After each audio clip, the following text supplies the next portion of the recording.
Bienvenidos, queridos hermanos, en esta mañana, tarde, noche, en el momento que ustedes decidan estar viendo este video. Hoy tenemos el gusto de estar presentes con ustedes, el padre Jaime. Buenos días, padre Jaime. Saludos, ¿qué tal? Hola. El padre Victoriano. ¿Qué tal, padre Victoriano? Buenos días. ¿Qué tal? ¿Qué tal? Qué gusto.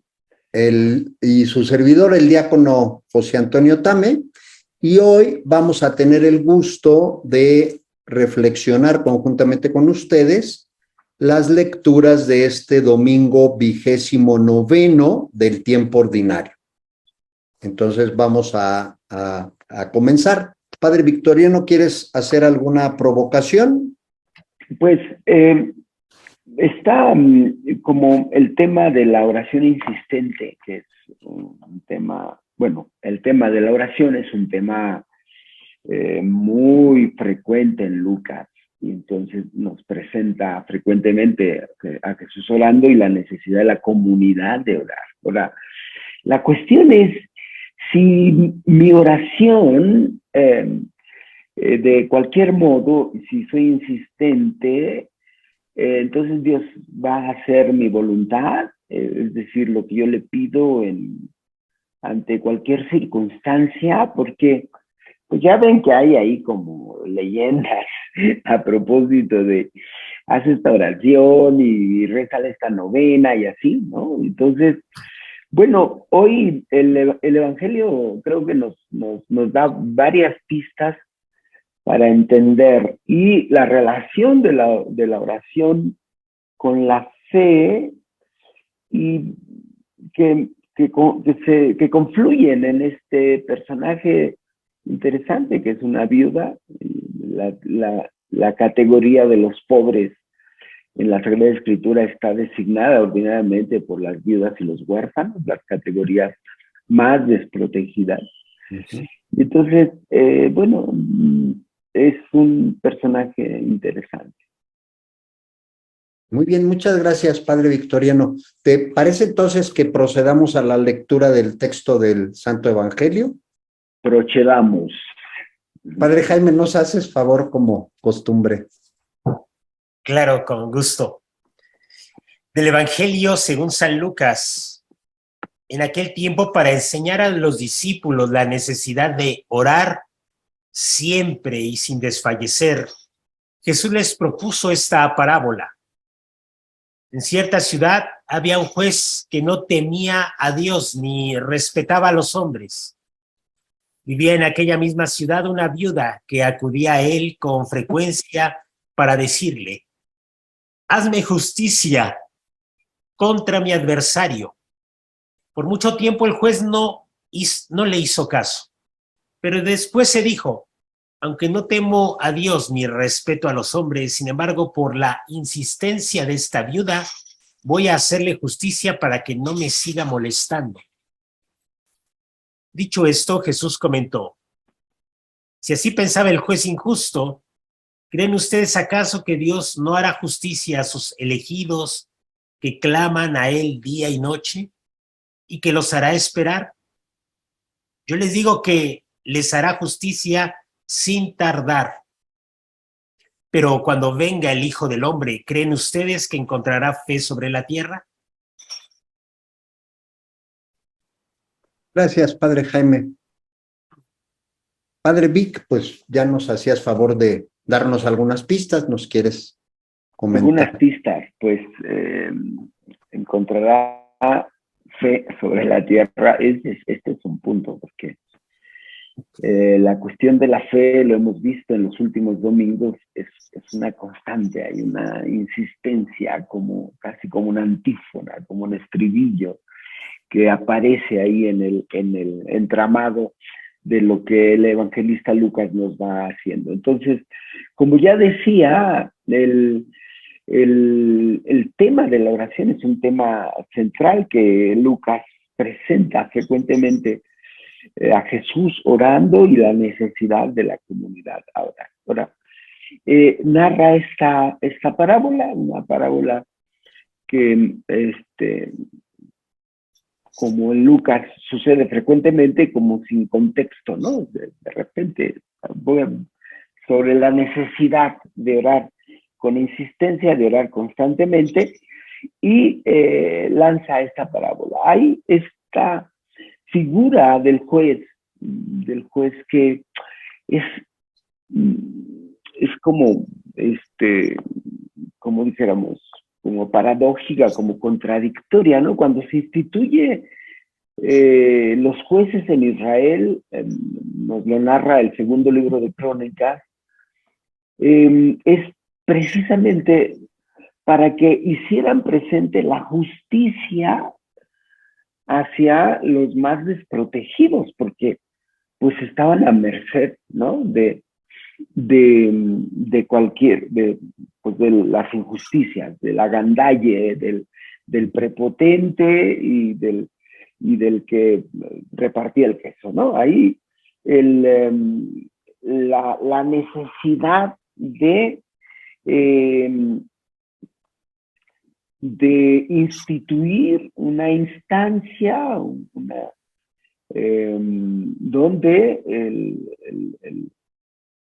el israelita, el ciudadano, pudiera acceder a la justicia, porque, bueno, pues ya sabes, el hombre es el lobo del hombre, ¿no? Y entonces, dice el texto, miren lo que hacen, porque no juzgan en el nombre de los hombres, sino en el nombre del Señor, dice en Crónicas 19, el cual está con ustedes cuando juzgan. Esta es la identidad del juez, ¿no? Es quien en nombre del Señor, en nombre de Yahvé, está impartiendo la justicia al pueblo, porque en nuestro Dios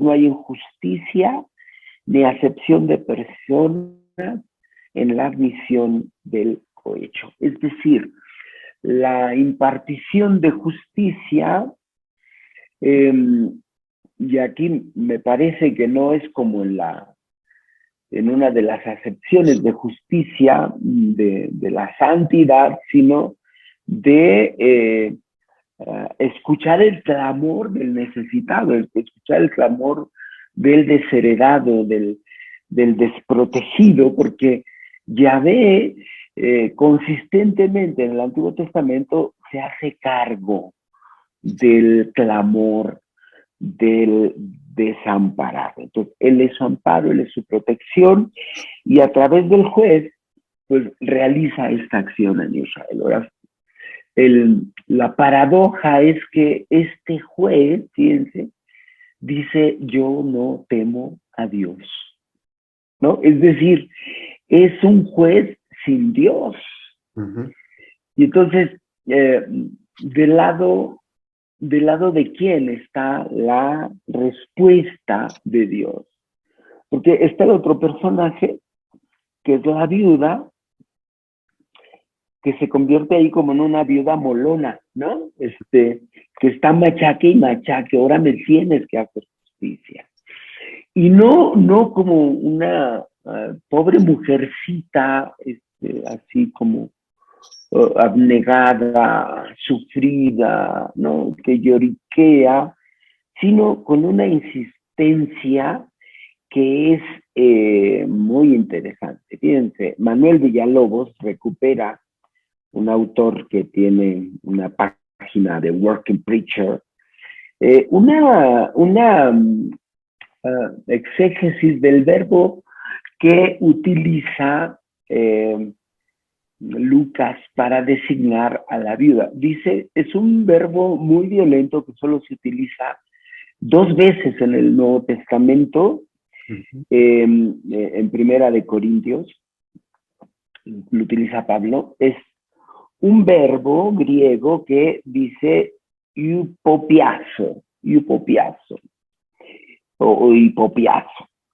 Dice que este verbo, esto es muy interesante porque dice que este verbo pertenece al mundo del boxeo y es como la acción de noquear, ¿no? Pero así, meterle un un punch, hay un gancho al hígado, un uppercut, ¿no? Así. Y dice que lo que hace la viuda es noquear, ¿no?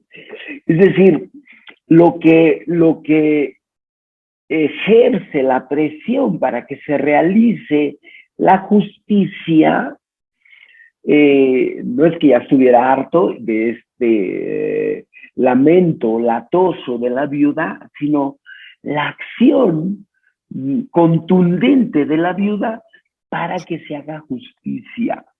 Y entonces, pensando en esto, me parece que cuando nosotros decimos, ay, pues es que Dios permite las cosas porque Él sabe por qué, ¿no? Nosotros nunca sabemos, pero Él sabe por qué. En una especie de actitud, como dijéramos, pues de impotencia, ¿no? Cuando no nos queda otra y decimos, pues Dios así lo quiso. Entonces a mí me cuestiona mucho esto porque no es voluntad de Dios la injusticia, ¿no? Nosotros, imagínate, nosotros vivimos en un sistema donde el poder más corrupto en México es el poder judicial, desde siglos, ¿no? Y entonces es como esperar al Mesías o a ver si no hacemos acción, ¿no?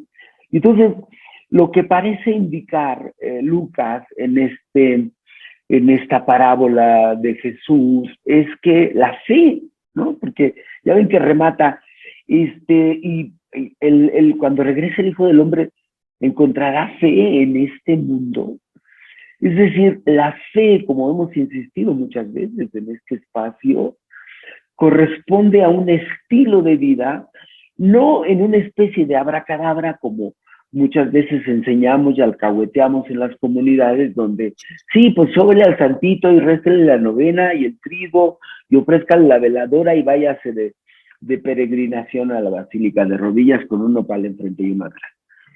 Sino la acción contundente de no estar de acuerdo con la injusticia. Por supuesto que esto tiene consecuencias, porque si tú andas ahí de hocicón y de, pues para tener la lengua larga, como dice el dicho, hay que tener la cola corta. El problema que nos frena, me parece a mí, es justamente que no nos decidimos a denunciar y a hacer presión y a organizar al pueblo, porque y no desde el nombre del Evangelio, porque las fuerzas oscuras siempre organizan, incluso al interno de la iglesia, a favor de los poderes constituidos. Pero queda, me parece, como la tarea de reflexionar si en nuestra fe hacemos esta acción de la viuda de noquear al injusto. No es un acto de bondad del juez, a partir del análisis que hace este hombre del verbo, sino una presión en el nombre de Dios, es decir, desde la experiencia de fe, desde el encuentro con el Señor, para que se haga justicia. Pues yo la pongo aquí ya. Si me provocan, hago otra ronda. Muy bien, muchas gracias. Padre Jaime. Muy valiosa esta interpretación, me parece muy padre este dato de la viuda que no se queda con las manos cruzadas, la chillona, sino la que actúa. Sí, me parece muy padre ese punto. Yo quisiera remarcar un poco el inicio del Evangelio, que es Jesús enseña a sus discípulos la necesidad de orar. Qué interesante, pareciera que la necesidad es muy evidente, que la tenemos muy evidente, que nadie nos las puede mostrar porque ya sabemos cuáles son nuestras necesidades. Sin embargo, yo creo que hay jerarquías de necesidades y esto de enseñar Jesús, siguiendo a Jesús en el camino de fe, en el camino del seguimiento a Jesús, es también tocar nuestras necesidades y tocar nuestras profundas necesidades. Alguien nos las tiene que mostrar porque no son tan evidentes como quisiéramos. Algunas sí, que son pues las más superficiales, las que podemos ver, las que podemos palpar, nuestras necesidades físicas, materiales, en fin. Pero esta necesidad de orar la revela Jesús a sus discípulos y nos la tiene que enseñar. Es decir, ser discípulo de Jesús significa también tocar nuestras necesidades. Y ya sabemos la fuerza que lleva una necesidad. La necesidad realmente nos hace actuar como la viuda, como lo decía el padre Victoriano, con toda la fuerza.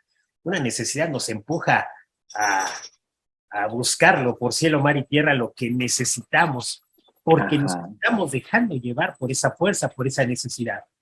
Ahora, cuando realmente vamos descendiendo pues, en nuestra jerarquía, no de valores, sino de necesidades, al tocar esta necesidad de un diálogo confiado con Dios, que es la oración que enseña Jesús es insistente, sin desfallecer, y detrás de esto es esta confianza. ¿Creen ustedes que Dios no hará justicia a sus elegidos? Vuelve como al punto que ha estado presente en toda la historia del pueblo de Israel, que es la elección. Un Dios que te ha elegido no te abandona, entonces insiste en esa relación. Entonces yo creo que aquí la enseñanza de Jesús de mirar nuestra necesidad como un volver a contactar con Dios en la confianza, desde mi experiencia profunda de sentirme elegido, pues es toda una fuerza que me hace actuar, que me hace insistir sin desfallecer. Entonces, esta enseñanza sí hay que aprenderla, porque como decía el padre Victoriano, no es la oración mágica, no es la oración en la que ni siquiera tienes contacto con Dios, es nada más tu necesidad tan fuerte que dices esta, y a ver si se realiza de manera mágica, sino que habla de esta experiencia. No hará justicia a sus elegidos que claman a él día y noche. De hecho, así empieza la historia del pueblo de Israel, cuando Dios se le presenta a Moisés y le dice, he oído el clamor de mi pueblo. El clamor. Es decir, arranca la historia del pueblo de Israel con la escucha de Dios que oye a su pueblo. Pues esto es así como el origen, es decir, regresa, esa necesidad es vital. Tu regreso a Dios desde la oración y desde una oración confiada, no desde una oración de hazme esto mágicamente para que yo ya salga de mis problemas, sino toda esta necesidad de confiar. Cuando el ser humano descubre esa necesidad, sin lugar a duda, va a buscarla siempre sin desfallecer. Por ahí yo también apuntaría el asunto. Muchas gracias, padre Jaime. Y pues yo un pequeño comentario para que vaya el padre Vig en segunda ronda, como ya nos dijo hace unos momentos. Dije si me provocan. Pues ya te provocamos. Yo quisiera, y me encanta todo lo que nos han hecho favor de compartir, y yo quisiera reflexionar brevemente sobre esta parte del Evangelio en donde Jesús nos dice que claman a él día y noche. Y el clamar día y noche quiere decir que deberíamos estar en oración permanente, que nuestra vida debería ser oración. Y entonces ahí uno se puede preguntar, ¿y cómo puedo hacer que mi vida sea oración? Porque indudablemente en esta parábola, pues Jesús habla de esa oración que pide justicia, ¿no?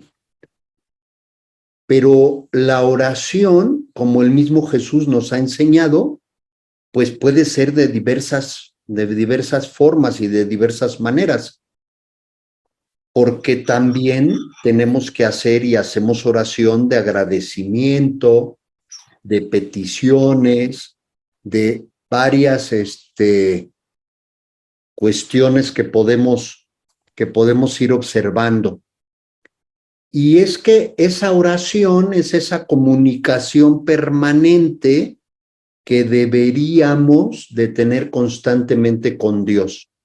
Por eso Jesús en la primera parte de este evangelio dice que tenemos la necesidad de orar siempre y sin desfallecer. Y aquí yo creo, queridos hermanos, que a veces desfallecemos un poquito. ¿En qué sentido? Que oramos principalmente cuando necesitamos algo o cuando nosotros pensamos que necesitamos algo. Y yo creo que aquí Jesús nos está haciendo la invitación de decir, a ver, sí, claro, hay que orar siempre, pero no únicamente cuando necesitas algo, porque este sentido y esta palabra de justicia, pues tiene un sentido mucho más amplio de la tradicional acepción que nosotros conocemos de justicia desde el punto de vista filosófico o legal, de darle a cada quien lo que se merece, ¿no? Sino aquí estamos hablando de todo lo que implica el reino de Dios. Y eso es lo que debemos clamar todos los días. Y es lo que no debemos de fallecer, es pedir que el reino de Dios esté y venga a nosotros.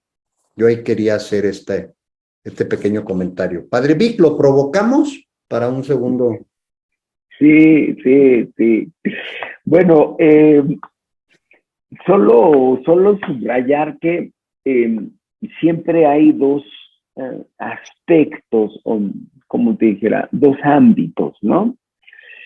Esto de la personal relación con Dios, ¿no? Donde pedir el reino, atender a la necesidad, como ya nos decía Jaime, que pues es vital en nuestra experiencia de fe, en nuestro caminar, ¿no? Para estar en relación con Dios, pues hay que elevar la súplica, ¿no? Al Señor. Y el otro ámbito, pues es obviamente el ámbito comunitario y el ámbito más social, porque yo creo que aquí habría que abrir la reflexión también a la implicación del bautizado en el tejido social, es decir, cómo aporta desde el valor del evangelio hacia la construcción de una sociedad más justa, también en el sentido de que cada quien tenga lo que necesita, ¿no? Para vivir de la mejor manera. Yo creo por eso el Evangelio causa mucho escozor cuando viene anunciado. Nosotros ya estamos un poco adormilados y ahí chinguiñosos con la vida cristiana, pero cuando la vida cristiana llega e irrumpe en una sociedad, por supuesto que sacude. Y entonces, solo dejar ahí como la necesidad de reflexionar cuál es la experiencia de fe también en el ámbito social, no solamente comunitario, porque pues ahí tendría que ser descontado, ¿no? Cómo la experiencia de fe sostiene, como dice Pablo, de tal modo que los hijos de Dios no carezcan de lo necesario para sobrevivir, sino también como un compromiso de creación de justicia, porque a veces la participación católica en nuestra sociedad, sobre todo en México, ¿no? Pues tiene ahí un matiz muy, muy de extrema derecha que